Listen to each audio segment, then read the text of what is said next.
Alors, table ronde autour de sujets très contemporains, comme le yoga et la pleine conscience, leurs apports, leurs dangers éventuels.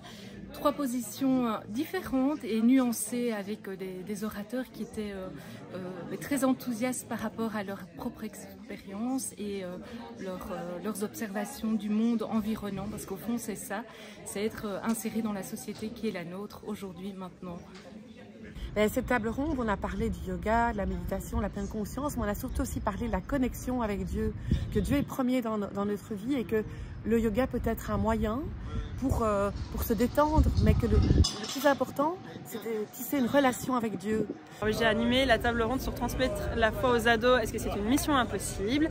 Et avec mes 4 intervenants, donc Victor, le cateau de service, Sœur, Valentine, Nelson et Isabelle qui sont un couple de parents, nous avons prouvé que c'est possible et on a donné quelques clés aux personnes qui étaient là, notamment le fait qu'il faut être à l'écoute, le fait qu'il faut être authentique, le fait qu'il faut rentrer dans leur univers, qu'il faut admettre qu'on n'a pas toutes les réponses, ce genre de choses. Donc on a fait une petite liste comme ça de clés avec leurs expériences, leur historique à chacun qui est différent.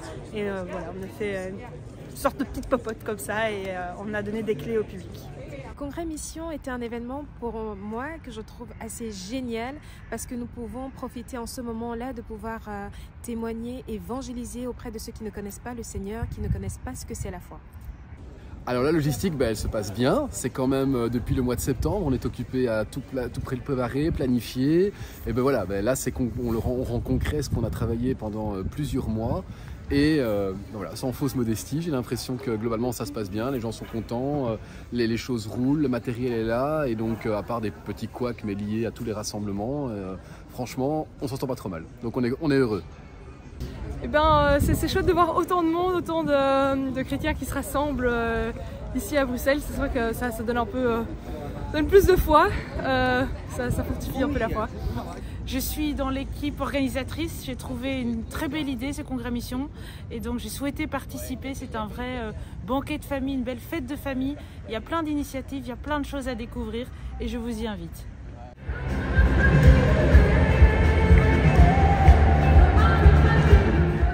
Eh bien, cela veut dire pour une église missionnaire qu'il nous faut aujourd'hui être prêt à changer de costume, à passer d'une église et du costume d'une église très présente dans la société avec des institutions fortes, des églises à tous les coins de rue, à un costume plus petit, plus humble, mais pas moins évangélique. C'est une église qui met la priorité sur l'amitié et l'intimité avec Jésus, avant de chercher à conserver à tout prix tout ce qu'elle peut du costume ancien. Costume ancien qui a porté du fruit, mais qui n'est plus taillé aujourd'hui à la bonne dimension pour la mission. Alors maintenant, c'est le temps des relectures. Organisez des relectures en paroisse. Appropriez-vous ce qui vous a été donné pour faire durer ce week-end dans vos familles, dans vos communautés, dans vos lieux de vie, dans vos paroisses et dans vos cœurs. Merci à tous.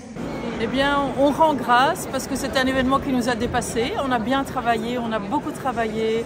On a travaillé en équipe bilingue, ce qui est un magnifique défi. Et on est très heureux parce qu'on a eu l'impression que les gens étaient joyeux, nombreux. Et bon, je pense qu'il y aura beaucoup de fruits. S'ils nous dépassent, nous ne les verrons pas, mais on en est quand même sûrs.